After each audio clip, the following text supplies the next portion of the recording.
Pinupuri ka namin, O Diyos, Ama, Anak at Espiritu Santo.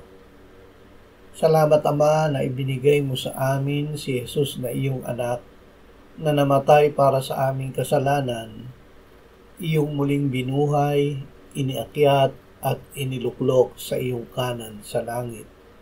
Salamat na ibinigay mo sa amin ang iyong banal na Espiritu at sa pamamagitan niya ay ibinuhos mo ang iyong pag-ibig sa aming puso. Ama, kapag ikaw ay may ipinangako, ito ay iyong gagawin.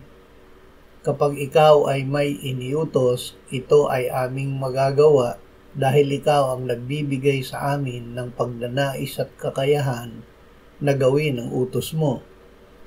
Salamat na lagi ka naming kasama, kaya't hindi kami manghihina o matatakot na sundin ka. Amen.